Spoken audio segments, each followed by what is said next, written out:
네, 해고인데요. 이 민사 계약이라는 측면에서 보면 이 해고는 사용자의 일방적인 의사표시에 의한 고용계약의 해지를 말하는 겁니다. 그래서 이 민사적인 측면에서는 이 사용자에게 광범위한 그 해지의 자유가 주어져 있고요. 물론 그 노동자 역시 이것에 대응해서 동등한 범위의 사직의 자유가 인정되고 있습니다.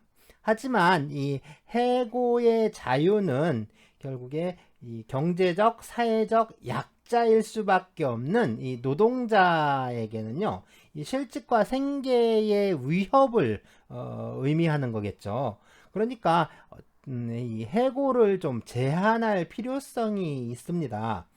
네, 그래서 이제 노동법에서는 이 해고를 사용자의 일방적인 의사표시로 노동자와의 노동계약 관계를 종료시키는 것으로 이해하고 있고요. 그러니까 그 개념에 있어서는 그 민사상 해고나 노동법상 해고가 뭐 그렇게 차이가 있는 건 아닙니다.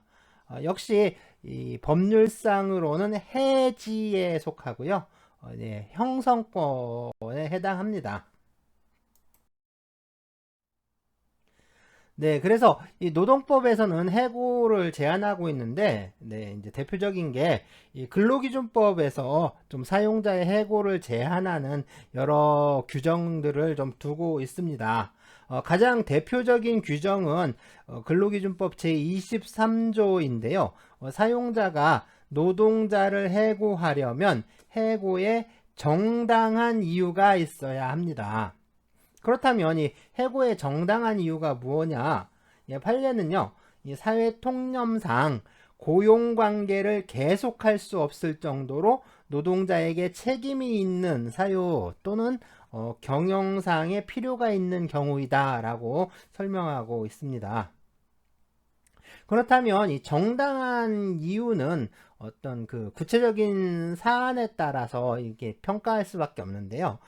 이제 세부적인 내용들을 좀 살펴보기로 하죠.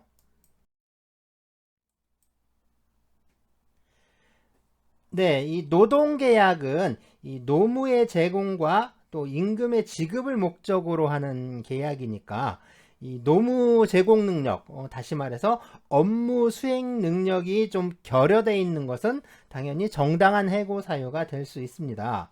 네, 업무 수행 능력의 결여라는 건 뭐 질병이라든가 부상 또는 신체 장애로 인해서 발생하는 경우가 많은데요. 이 사용자는 이 노동자에게 질병, 부상, 또 신체 장애가 생겼다는 그 이유만으로 이 노동자를 해고할 수는 없습니다. 네, 그래서 이제 질병, 부상을 입은 노동자에게는 우선적으로 좀 적절한 치료의 기회가 주어져야 하고요. 뭐 이러한 기회를 주었는데 이 건강과 또 업무 수행 능력이 좀 회복되지 않는 경우에 그런 경우에는 이제 비로소 해고를 할 수 있게 되는 거죠. 네, 그런데 이제 이 질병이나 부상이 사용자의 귀책 사유 또는 뭐 이제 업무상 재해로 발생한 경우라면 이 사용자의 안전 배려 의무 위반이 또 문제가 되기 때문에 이걸 이유로 이제 해고할 수는 없고요.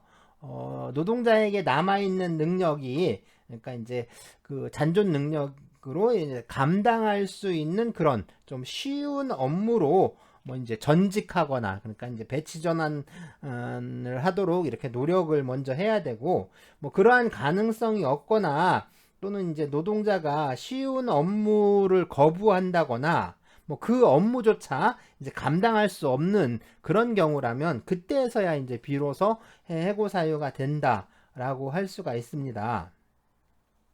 네, 이제 신체 장애가 발생한 경우에 이게 정당한 해고 사유가 되느냐?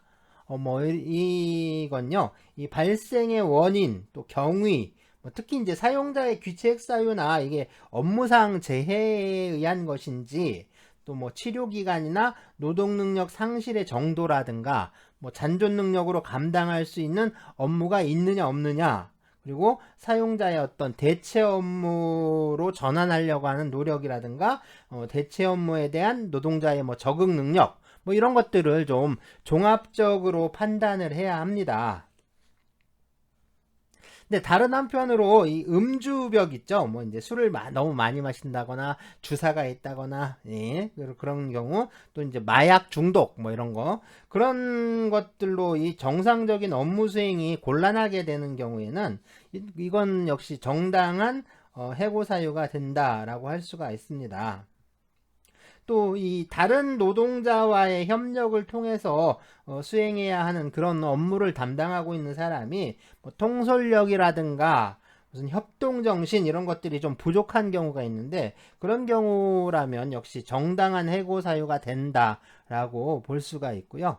자, 업종에 따라서 이 업무 실적이 좀 현저히 불량한 경우에 이 업무 수행 능력의 결여로 좀 인정이 되고 있습니다. 그래서 판례를 보면 이 보험회사에서 뭐 어떤 자의적 기준이 아니라 뭐 여러 가지 객관적인 사정을 참작해서 이 보험 계약을 체결해서 이제 보험료를 입금시키는 그런 실적 이런 것들 거수 실적이라고 한다고 해요. 그래서 이런 거수 실적이 현저히 불량한 경우 뭐 이런 경우에는 정당한 해고 사유로 인정이 된다라고 합니다.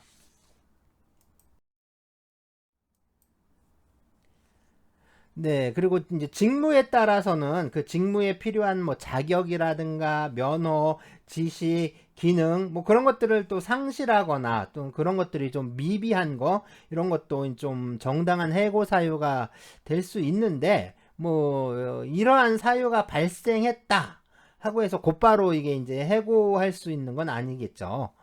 네, 그래서 이제 판례에 의하면 이 적성 검사의 미필로 그러니까 적성 검사를 안 받은 거죠. 그래서 운전면허가 취소가 됐는데 이게 이제 면허를 갱신할 때 적성 검사를 해야 되는데 그걸 이제 안 받아가지고 운전면허가 이제 취소된 경우에요. 이런 경우에 그 신청만 하면 또 간단히 재발급을 받을 수 있는 그런 경우라면 이제 이런 그렇죠. 이제 자격 상실이 이제 간단한 절차로 뭐 단기간에 회복될 수 있거나 또 이제 합리적인 훈련이나 연수의 기회를 주면 자격 기능 등을 뭐 이제 취득하거나 회복할 수 있는 때 이런 경우라면 이제 그 해고할 수가 없는 거죠.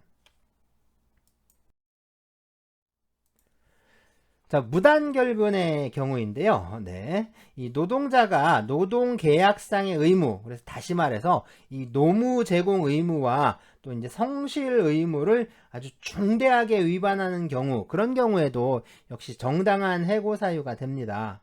뭐, 한편으로 보자면 이 계약 위반은 그 직장 질서를 또 위반하는 경우에도 해당하기 때문에 이 정당한 징계, 그러니까 특히 이제 징계 해고 사유가 많이 되기도 해요. 네, 그래서 이제 무단 결근이라든가 지각, 뭐 조퇴 이런 것들을 또 반복적으로 한다거나 아니면 계속적으로 이제 하는 경우 있는데 이런 것들은 역시 노무 제공 의무를 위반하는 것으로서 정당한 해고 사유가 된다라고 합니다. 네, 이제 그런데 이 취업 규칙에 뭐 일정 일수 이상의 무단 결근을 해고 사유로 딱 규정을 해놓고 있는데 이게 이제 형식적으로 이런 취업 규칙에 이제 정해놓은 그 결근 일수에 딱 도달을 했다라고 해서 이제 곧바로 해고할 수 있는 건 아니고요. 이제 종전의 뭐 근무 태도라든가 뭐 사업장 여건이라든가 또는 이 해당 노동자의 뭐 지위라든가 직종, 뭐 직무 내용, 뭐 이런 것들을 좀 많이 참작을 해야 합니다. 그래서 정상 참작을 해서 결정을 할 거고요. 만일에 이제 3일 이상 무단 결근을 해고 사유로 규정하고 있다. 뭐 그런 경우에 3일 동안 무단 결근한 사실 이외에 뭐 이제 과거 6개월 동안에 보니까 뭐 3번에 걸쳐서 이제 합계해서 열흘 이상 그러니까 한 번 안 나올 때부터 한 3일씩 빠진 거네요. 뭐 그런 식으로 이제 무단 결근을 한 경우에 이런 경우에는 이제 무단 결근을 이유로 해고를 했다. 그래도 이제 이게 정당한 것으로 인정받을 수 있겠죠.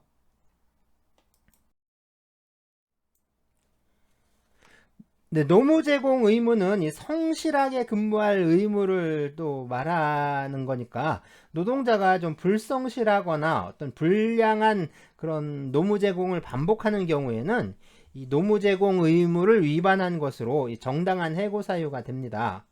뭐 예를 들어서 계약 관리와 또 미수금 회수를 담당하는 이 판매 관리 사원이 이 불성실한 업무 태도 때문에 이제 미수금 회수 실적이 극히 저조한 경우에 그리고 이제 택시 운전사가 이제 부주의로 교통사고를 자주 일으키는 경우 업무와 관련해서 뭐 절도, 횡령, 배임, 상해 뭐 이런 범죄 행위를 한 경우 뭐 이런 경우들이 뭐 여기에 해당한다라고 합니다. 또 영업 비밀을 그러니까 비밀을 유지할 의무를 가진 노동자가 이 영업 비밀을 누설한 경우에 이런 경우에는 뭐 이걸 정당화할 만한 특별한 사정이 없으면 역시 노동계약상 성실 의무 위반으로 정당한 해고 사유가 된다라고 합니다.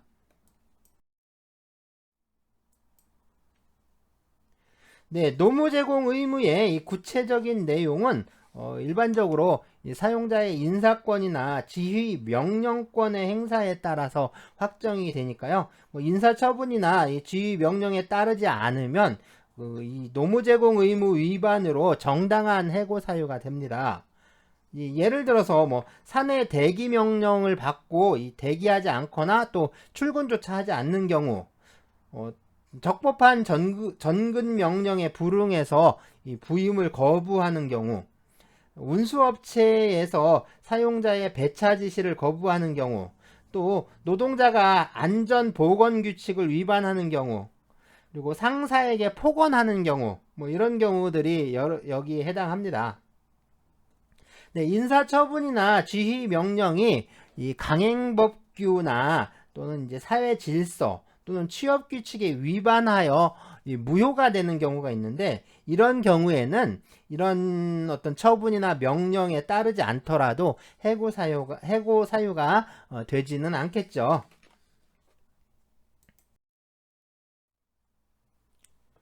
네, 노동자가 이 정당한 쟁의 행위에 참가한 것은 이 노무 제공 의무 위반은 아닌데요.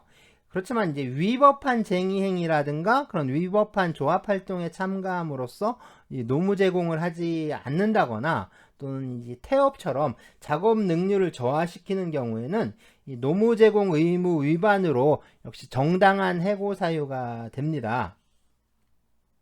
네, 이미 체결된 단체 협약 내용에 불만을 가진 그런 일부 조합원들이 근무를 이탈해서 또 사용자의 경고를 무시하고 장기간 농성을 했는데 이런 경우에 정당한 해고 사유가 된다라고 판단하고 있습니다.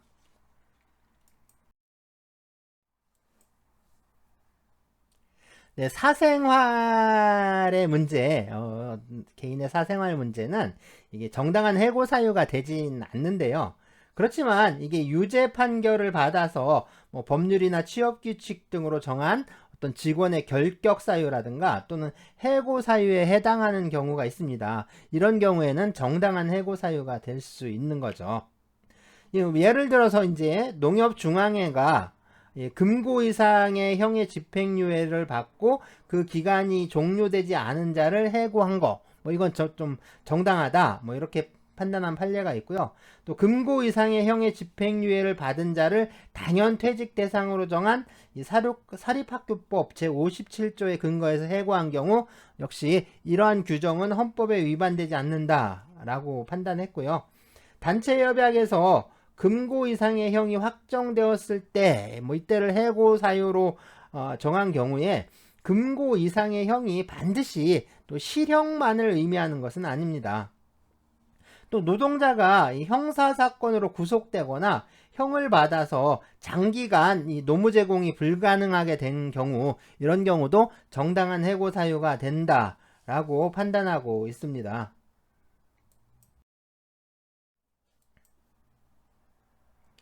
노동자가 이 징계를 받을 만한 비행을 저질렀다라고 해서 뭐 곧바로 이 정당한 해고 사유가 되는 것은 아니지만요. 이거 뭐 이제 비행의 성질이나 정도 그리고 직장 질서에 미치는 영향 또 과거의 징계 경력 그리고 반성의 유무, 뭐 이런 것들에 따라서 정당한 해고 사유가 될 수도 있습니다. 주요 경력의 사칭은요, 역시 정당한 해고 사유로 인정받을 수가 있어요.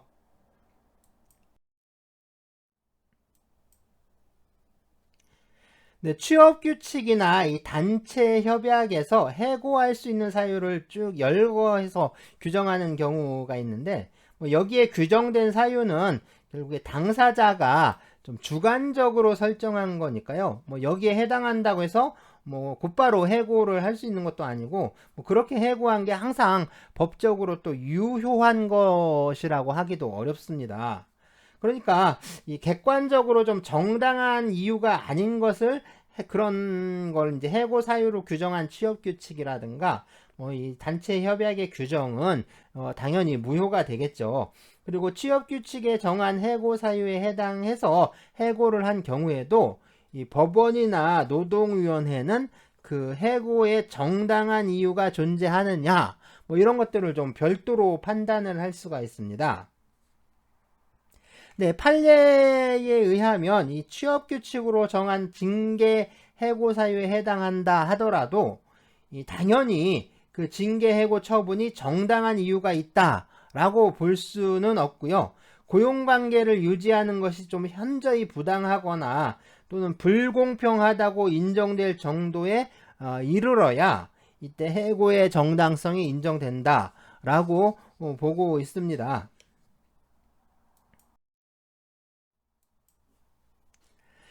네, 다음은 이 정리해고인데요. 이 정리해고는 경영이 좀 악화된 기업이 경쟁력 강화와 또 생존을 위해서 구조조정을 하면서 이 종업원을 해고할 수 있는 그런 제도이다 라고 할 수 있습니다.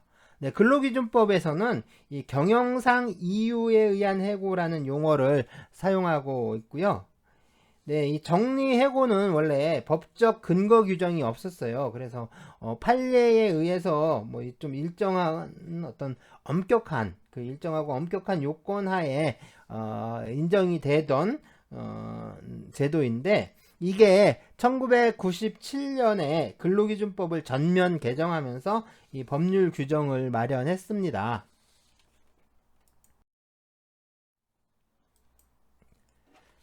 네, 그래서 이 정리해고를 하기 위해서는요, 이 근로기준법 제24조에서 정한 이 네 가지 요건을 좀 갖추어야 하는데요. 이제 사용자가 좀 정리해고를 하려면 정리해고를 할 수밖에 없는 그런 긴박한 경영상의 필요가 있어야 합니다. 그래서 긴박한 경영상의 이유에 대해서는요, 그 기업의 구체적인 사정에 따라 판단할 수밖에 없는데요. 초기 판례를 보면 이 인원을 삭감하지 않으면 기업이 도산할 수 있을 정도의 그런 긴박한 또 급박한 위기 사항을 이 긴박한 경영상의 필요가 있는 것으로 봤어요. 그런데 이 요건의 어떤 이런 엄격한 기준을 완화를 해서 그 후로 좀 완화를 해서 현재는 이 경영 합리화의 필요성이 인정되면 이 긴박한 경영상의 필요가 있는 것으로 이렇게 보고 있습니다. 다음으로 이 사용자는요, 이 해고를 피하기 위한 노력을 먼저 기울여야 합니다.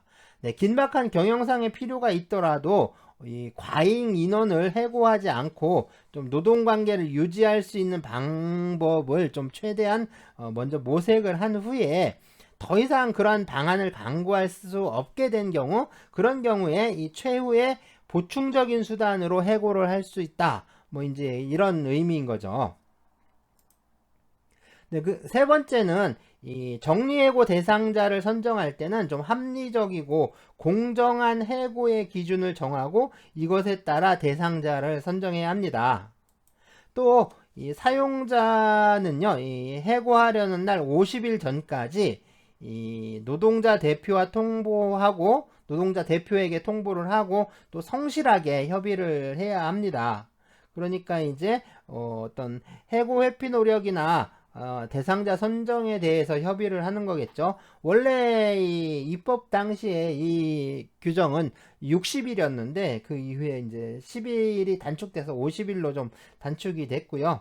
이 노동자 대표는 해당 사업이나 사업장에 이 노동자의 과반수로 조직된 노동조합이 있으면 그 노동조합이 되고요. 없으면 노동자의 과반수를 대표할 수 있는 자, 그 자가 이 노동자 대표가 됩니다.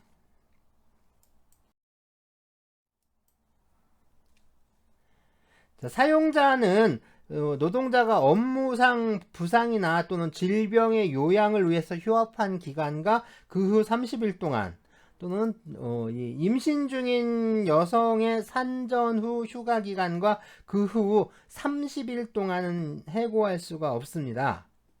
네, 노동자가 노동력을 상실하고 있는 기간과 또 노동력을 회복해서 구직 활동을 하기에 상당한 어떤 그 후 30일 이 기간 동안에는 노동자를 실직의 위협으로부터 좀 절대적으로 보호하려는 취지인 거죠. 네, 임신한 여성 노동자의 산전 후 휴가뿐만 아니라 이 유사산 휴가의 경우에도 적용이 되고요.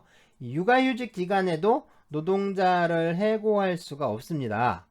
이처럼 해고가 금지된 기간에 노동자를 해고한 사용자는요, 이 벌칙이 적용돼요. 그래서 5년 이하의 징역 또는 5천만 원 이하의 벌금이 부과가 될 수 있습니다.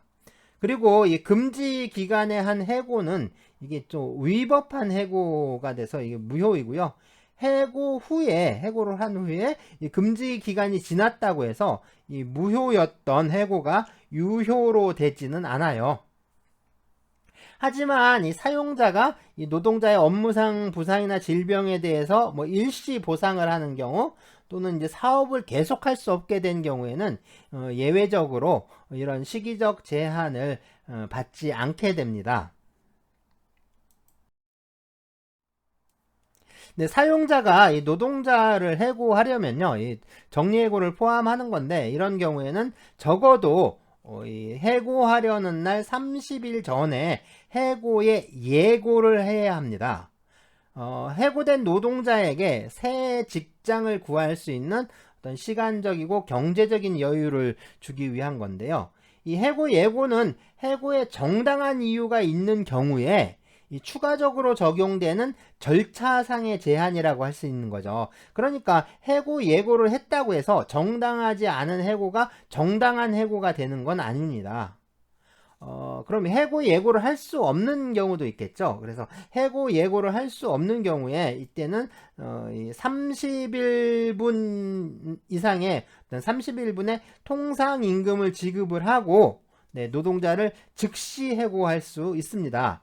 그리고 이제 이때 지급하는 금전을 이거를 해고 예고 수당 또는 해고 수당 또는 해고 예고에 가름하는 지급 뭐 이렇게 좀 다양한 명칭으로 부르는데 여기서 이제 수당이라는 명칭을 사용하고 있지만 그 성격은 임금에 해당하지 않아요. 그러니까 이게 해고 예고 수당이라고 해서 그 노동자가 받는 임금이라고 할 수는 없습니다.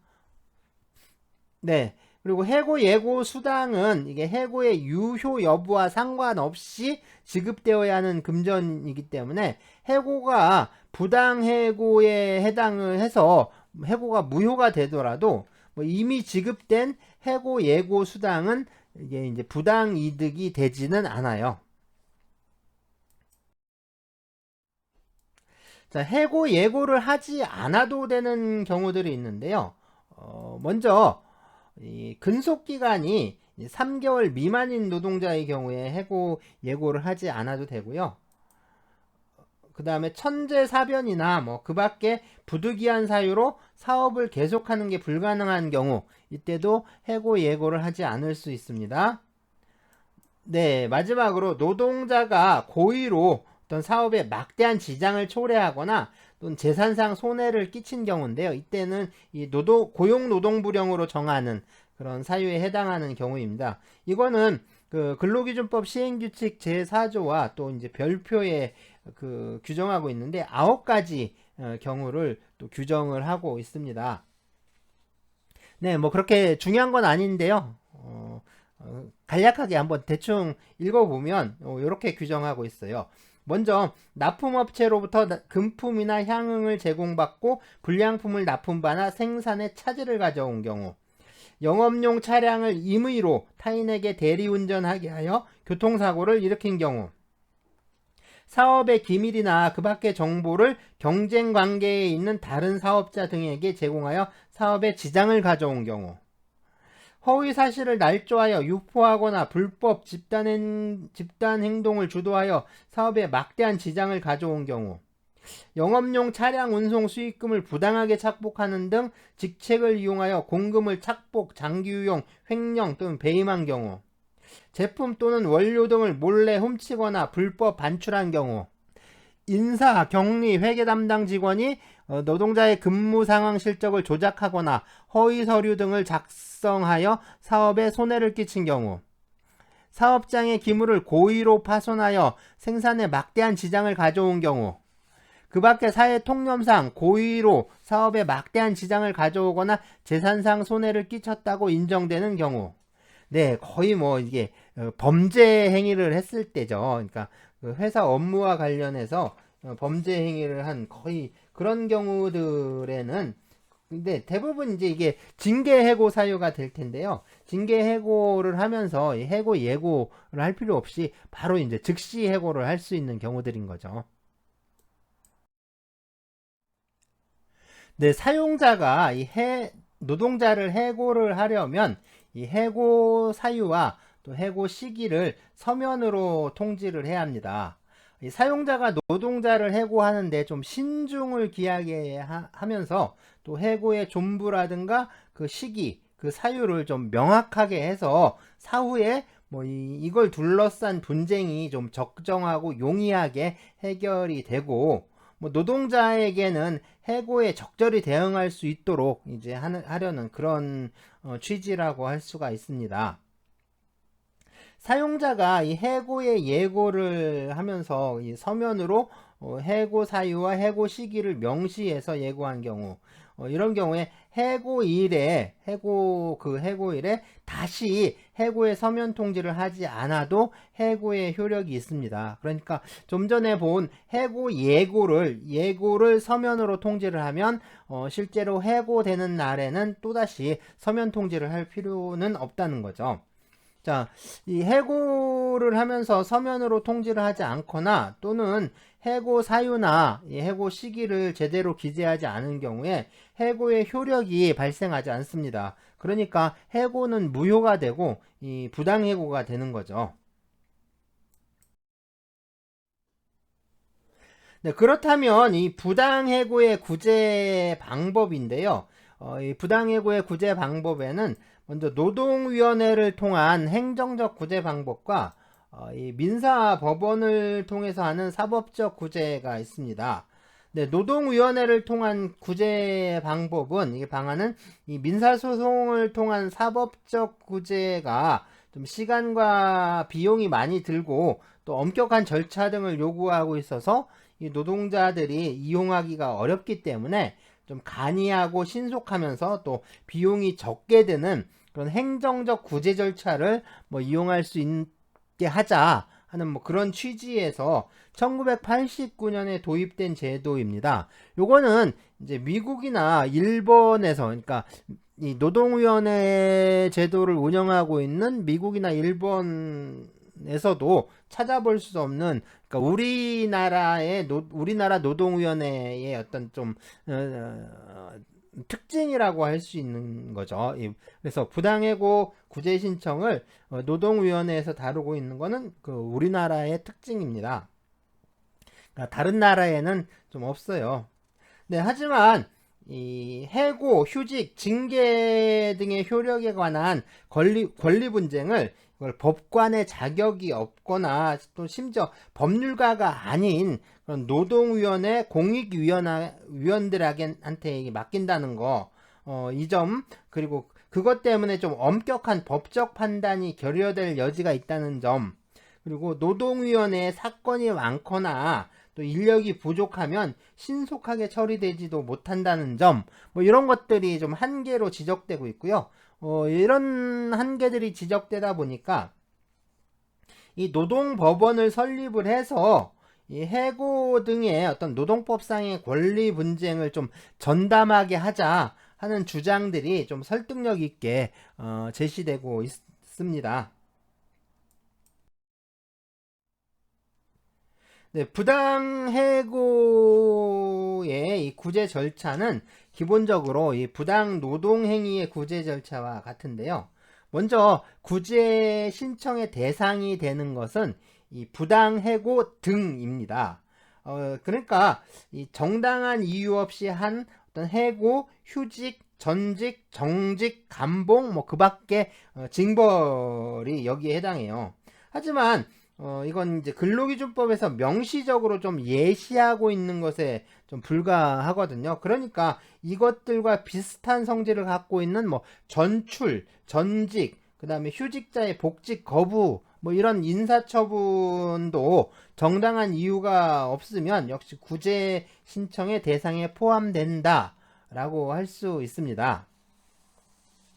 네, 단순한 임금체불이라든가 뭐 임금 산정의 과오, 또 노동 조건에 대한 차별, 휴가 사용의 거부, 그리고 노동 계약이나 취업 규칙의 위반, 뭐 이런 것들 있죠. 이런 것들은 이 노동위원회의 이 부당해고 등의 어떤 구제 신청 대상이 되지는 않아요. 네, 그리고 이 해고나 징계 등의 정당한 이유가 있지만 뭐 취업 규칙 등에서 정한 중대한 어떤 절차, 그러니까 이제 해고나 징계 절차가 있는데 뭐 예를 들자면 소명 기회를 부여하는 거, 뭐 인사위원회의 의결을 거치는 것, 뭐 노동조합과의 합의나 또는 협의, 뭐 이런 것들을 뭐 취업 규칙이나 단체 협약에서 이런 절차를 규정하고 있는데 그런 것들에 위반하는 경우, 그리고 징계가 좀 형평성을 잃은 경우, 해고가 또 금지되어 있는데 해고가 금지된 기간이 있었잖아요. 해고가 금지된 기간에 해고한 경우, 해고 사유 등을 또 서면으로 통지하지 않은 경우, 이런 경우들 역시 부당한 해고이고 또 부당 징계이기 때문에 구제 신청의 대상이 됩니다. 그러니까 그 해고에 정당한 이유가 없는 경우뿐만 아니라 해고의 절차적 문제가 있는 경우에도 이 구제 신청의 대상이 되는 거죠. 네, 부당해고 구제 신청을 할 수 있는 거는 이 부당해고 등을 당한 이 노동자입니다. 그래서 이 부당해고가 또 동시에 부당 노동행위가 되는 경우 있었잖아요. 그래서 뭐 이제 노동조합의 조직 가입이나 어떤 정당한 조합 활동을 이유로 하는 그런 불이익 취급 같은 경우, 이런 경우에는 부당 노동행위이면서 또 부당 해고가 되는 경우, 이런 경우에 이 부당 노동행위는 그 노동조합과 노동자가 모두 구제 신청을 할 수 있었는데요. 하지만 부당해고 구제 신청은 이 해고된 노동자 개인만 할 수가 있습니다. 그러니까 노동조합은 부당해고 구제 신청을 할 수가 없는 거죠. 네, 구제 신청은요, 해고 등이 있었던 날부터 이 3개월 이내에 해야 하고요. 뭐 사용자가 해고에 예고를 한 경우에 이때 3개월은 예고한 날이 아니라 해고의 효력이 발생하는 날, 그러니까 이제 실제로 해고한 날 그날부터 이제 계산을 하는 거죠. 네, 부당해고 등의 구제 신청이 있으면 이 노동위원회는 뭐 지체 없이 좀 필요한 조사를 해야 하고 또 관계 당사자들을 또 신문을 해야 합니다. 네, 신문 절차에서 이 노동위원회는 이 관계 당사자의 신청이나 또는 직권으로 이 증인을 출석하게 해서 필요한 사항을 또 질문할 수 있고요. 관계 당사자에게 뭐 증거 제출과 이 증인에 대한 반대 신문을 할 수 있는 그런 충분한 기회도 주어야 합니다. 네, 신문 절차가 끝나면 이제 판정을 해야 하는데요. 네, 판정이 있고 나서 이 판정에 대해서 불복하는 당사자는 뭐 재심을 신청할 수 있고요. 재심 결과에 대해서 또 불복하는 경우에는 이때는 행정 소송을 제기할 수가 있습니다. 네, 신문 절차가 끝나고요. 이 노동위원회에서 부당해고가 뭐 이제 성립을 한다라고 판정을 하면 이 사용자에게 구제 명령을 할 수가 있고, 그 다음에 부당해고 등이 성립하지 않는다 뭐 이렇게 판단을 하게 되면 구제 신청을 기각하는 결정을 합니다. 뭐 이때 판정이나 뭐 구제 명령, 기각 결정 뭐 이런 것들은 사용자와 노동자에게 각각 또 서면으로 통지를 해야 하고요. 또 노동위원회는 이 노동위원회 규칙으로 정한 각하사유가 있는데, 이 각하사유에 해당하는 경우에 이 신청을 각하할 수가 있습니다. 구제명령의 내용에 대해서는요, 이 특별한 규정이 없어서 노동위원회의 합리적인 재량에 맡겨져 있습니다. 그래서 이 노동위원회는 부당해고 등에 대해서 일반적으로 이 원직 복직의 구제명령을 하고요. 뭐 이것에 덧붙여서 해고 등이 없었더라면 지급받을 수 있었던 임금 상당액을 지급하라는 그런 규제명령도 함께 하고 있습니다. 네, 제도의 성질상 이 부당 노동 행위의 경우처럼 뭐 문제된 행위의 중지 또는 공고문 개시 뭐 이런 구제 명령은 할 수가 없고요. 또 노동위원회에서 사용자에게 이 구제 명령을 한 때에는 이행 기간을 정해야 하고요. 이 경우에 이행 기간은 사용자가 구제 명령을 이 서면으로 통지받은 날부터 30일 이내로 하고 있습니다. 네, 노동위원회에서 구제 명령을 할 때 이 노동자가 원직 복직을 원하지 않으면 이 원직 복직을 명하는 대신에 노동자가 이 해고 기간 동안 노무를 제공했더라면 받을 수 있었던 그 임금 상당액 그 이상의 금품을 이 노동자에게 지급하도록 명령할 수가 있습니다. 네, 이거 금전보상명령이라고 하는데, 이 금전보상명령은 이 부당해고의 경우에 한정이 돼요. 그러니까 부당전직, 부당휴직, 부당징계 뭐 이런 경우에는 이제 할 수가 없는 거죠. 금전보상명령은 해고가 부당한 것으로 인정이 되지만 노동자가 원직 복직을 포기한 경우에만 적용이 되는 거고요. 해고가 정당한 것으로 인정되는 경우라든가 또는 노동자가 원직 복직을 계속 원하고 있는 경우에는 이 금전보상명령을 할 수가 없습니다. 금전보상명령은 이 원직 복직이 객관적으로 가능하다라는 거 하는 것을 이 전제로 하는 거니까요. 원직 복직의 어떤 실현 가능성이 없을 때에는 이걸 할 수가 없다라고 하는 이런 고등법원 판례도 있었는데, 네, 올해 2021년 5월 18일 이 근로기준법을 개정을 하면서 이 문제를 좀 입법적으로 보완을 했습니다. 그래서 이제 근로기준법 제30조의 제4항을 신설을 했는데 이게 지금 네, 우리가 지금 여러분들한테 이제 수업을 딱 아마 요거를 듣고 있는 그 시점에는 아직 시행이 되고 있질 않아요. 이게 시행되는 날짜는 좀 바로 조금 있으면 시행이 되는데 2021년 11월 19일부터 이게 시행이 됩니다. 그래서 신설된 내용을 보면 이 노동위원회는 노동계약 기간의 만료, 정년의 도래 등으로 노동자가 원직 복직, 뭐 해고 이외의 경우에는 뭐 원상 회복을 말하는 경우고요. 어쨌든 이런 원직 복직이 불가능한 경우에도 부당해고 등의 구제 명령이나 기각 결정을 하여야 한다.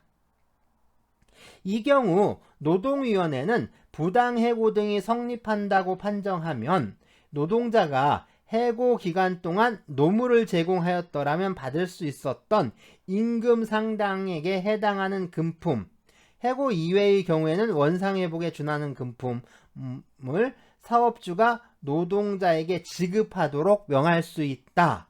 라고 규정을 신설을 했습니다. 어쨌든 요 규정은 2021년 11월 19일부터 시행이 됩니다.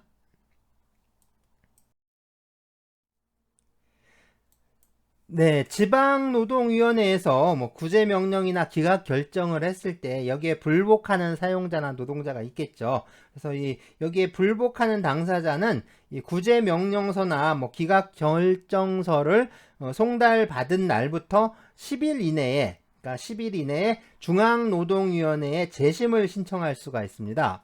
그리고 이 중앙노동위원회의 재심 판정에 또 불복하는 당사자는 이 재심 판정서를 송달받은 날부터 그날로부터 15일 이내에 행정소송을 제기할 수가 있어요. 그리고 이러한 기간 내에 재심이나 행정소송을 제기하지 않으면 이 구제명령이나 기각결정 또는 이 재심 판정은 확정이 됩니다. 네, 이 노동위원회의 판정에 대한 불복 기간이 지났거나 또는 행정소송의 판결에 의해서 이 구제명령이 확정된 경우에 이 확정된 구제명령을 이행하지 않은 사용자에게는 벌칙이 적용돼요. 그래서 1년 이하의 징역 또는 1,000만 원 이하의 벌금이 부과가 되고요. 네, 요거는 구제명령의 실효성을 좀 확보하기 위한 규정이라고 할 수가 있습니다. 네, 확정된 구제명령을 이행하지 않는 그런 위반 행위는 이 노동위원회에 고발이 있어야 공소를 제기할 수 있고요. 검사는 이러한 위반 행위가 있음을 이 노동위원회에 통보를 해서 고발을 요청할 수가 있습니다. 그러니까 노동위원회의 고발을 기소나 처벌의 요건으로 한 것은 이 노동위원회가 부당해고의 어떤 반복성, 뭐 재발 가능성, 구제명령의 이행 상태, 또는 뭐 향후 직장 생활의 전망, 뭐 이런 것들을 이런 여러 사정들을 좀 구체적으로 파악을 해서 처벌의 필요성이 있는지를 1차적으로 좀 판단하도록 하려는 거고요. 그렇지만 이 노동위원회가 검사의 소추권을 좀 부당하게 제약하지 않아야 하니까 이 검사에게 고발 요청의 권한을 좀 부여한 것이다 라고 할 수가 있습니다. 네, 소추라는 건요, 이 특정 형사 사건에 대해서 법원에 어떤 소송을 제기해서 재판을 요구하는 것을 말해요. 그리고 소추권은 이 소추를 할 수 있는 권한인데 현행 형사소송법상 이 국가기관인 검사가 공소 제기와 또 공소 유지의 권한을 갖고 있습니다. 이것을 국가가 독점을 하고 있기 때문에 이걸 국가 소추주의라고 하고 있어요. 네, 노동위원회의 구제명령 또 기각결정 또는 재심 판정은 이게 중앙노동위원회에 대한 재심 신청이나 행정소송 제기에 의해서 효력이 정지가 되지 않고요. 그렇기 때문에 구제명령에 불복하는 사용자는 구제명령이 아직 확정되지 않은 단계에서도 일단은 명령을 이행해야 합니다. 네, 노동위원회는 이 구제명령을 받은 후에 그 이행 기한까지 구제명령을 이행하지 아니한 사용자에게 2,000만 원 이하의 이행 강제금을 부과하고 있는데요. 네, 이 규정 역시 올 5월 근로기준법 개정에서 3,000만 원으로 인상이 됐습니다. 그래서 2021년 11월 19일부터 시행이 되니까 뭐 지금은 아직은 2,000만 원이 적용이 되고 있지만 아마 이제 11월 그 하순부터 아마 우리 이제 기말 시험 볼 때는 아마 3,000만 원이 적용되고 있지 않을까 하는데요. 그래서 이행 강제금이 그때 가면 이제 3,000만 원이 되는 거죠. 지금은 아직 이제 이 개정법이 시행되고 있지 않기 때문에 지금은 아직은 2,000만 원인 거고.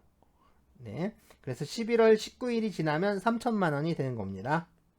자, 사용자에게 이런 이행 강제금을 부과하는 취지는 구제명령의 확정 여부와 관계없이 구제명령이 이게 이행될 수 있도록 좀 사용자에게 경제적 압박을 가하려는 것이라고 할 수 있고요. 이 노동위원회는 이행 강제금을 부과하기 30일 전까지 이행 강제금을 부과하고 징수하겠다, 뭐 이런 뜻을 좀 사용자에게 미리 문서로 이제 알려줘야 하고, 이행 강제금을 부과할 때는 이행 강제금의 액수, 그리고 부과 사유, 납부 기한, 또 수납 기관, 뭐 이의 제기 방법, 그리고 이제 이의 제기 기관, 뭐 이런 것들을 좀 명시한 그 명시한 문서로서 해야 합니다. 노동위원회는 그래서 최초의 구제 명령을 한 날을 기준으로, 그러니까 매년 2회의 범위 내에서, 그러니까 1년에 2번 할 수 있는 거죠. 구제 명령이 이행될 때까지 반복해서 이행 강제금을 부과 징수할 수 있습니다. 그러니까 이 경우 이행 강제금은 그러니까 2년을 초과해서 그 부과하거나 징수하지 못하는데요.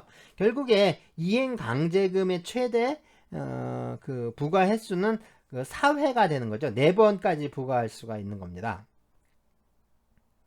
자, 노동자는 이 구제 명령을 받은 사용자가 그 이행 기간까지 구제 명령을 이행하지 않으면, 이게 이행 기간이 지난 때부터 15일 이내에 그 사실을 노동위원회에 알려줄 수가 있고요.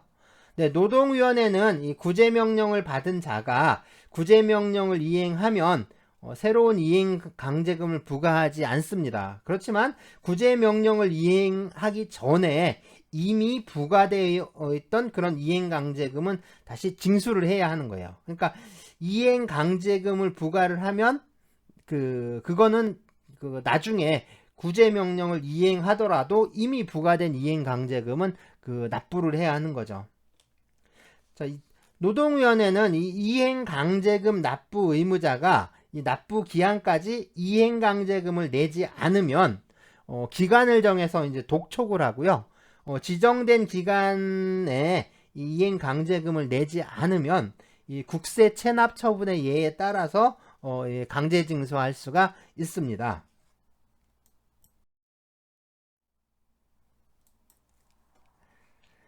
네, 이제 민사적 구제 방안인데요. 사용자의 부당 해고 등에 대해서 노동자는 일반 민사법원에 해고, 전직, 휴직, 징계 뭐 이런 것들의 무효를 확인하는 소송을 제기를 해서 구제를 받을 수가 있습니다.